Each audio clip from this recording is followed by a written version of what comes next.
السلام علیکم دوستوں، میرا نام ہے عمر مصطفیٰ. آپ دیکھ رہے ہیں کرکٹ نیوز اور یوٹیوب چینل. دوستوں PSL 5 T20 کے وہ نامور کھلاڑی جنہیں کسی ٹیم نے منتخب نہیں کیا. دوستوں جان کر آپ کو بھی بہت حیرانگی ہوگی. اگر آپ بھی کرکٹ لور ہیں تو اس ویڈیو کے نیچے دیے گئے اس لال کلر کے سبسکرائب بٹن پر کلک کریں اور ساتھ موجود گھنٹی کے نشان کو بھی کلک کر لیں تاکہ آپ کو کرکٹ سے جڑی ہر خبر سب سے پہلے ملتی رہے.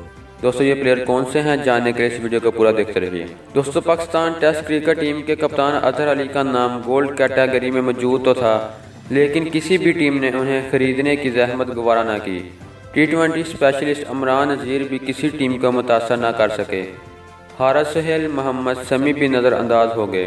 اس طرح فاسٹ بولر عمر گل، مستقبل کے بہترین بیٹسمین سمجھے جانے والے عابد علی، عمران خان جونیئر، میر حمزہ، مختار احمد، سعد نسیم، ذوالفقار بابر، عثمان صلاح الدین، عمران فرد کو بھی کسی بھی ٹیم نے منتخب نہیں کیا.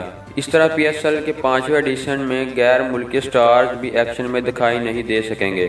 جنوبی افریقہ کے اوپنر ہاشم آملہ، JP ڈومنی، ویسٹ انڈیز کے ڈوین براوو بھی کسی بھی ٹیم کو متاثر نہ کر سکے.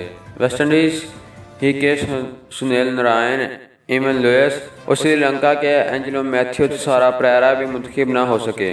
انگلینڈ کے عادل رشید اور ہیری گورنی کو بھی کسی ٹیم نے پک نہیں کیا، جبکہ بنگلہ دیش کے مجیب الرحمان، افغانستان کے راشد خان اور محمد نبی بھی پاکستان سپر لیگ کے دوران ایکشن میں دکھائی نہیں دے سکیں گے. تو دوستو اگر آپ ان پلیئرز میں سے کسی ایک کو بھی سپورٹ کرنا چاہتے ہیں تو ہماری اس ویڈیو کو لائک لازمی کریں اور اس کا نام کمنٹ باکس میں لازمی لکھیں، اور مزید کرکٹ سے جڑی ہر خبر جاننے کے لیے ہمارے چینل کو سبسکرائب کریں اور ساتھ موجود گھنٹی کے نشان کو بھی کلک کر لیں. تو دوستوں ملتے ہیں اپنی اگلی ویڈیو میں. خدا حافظ.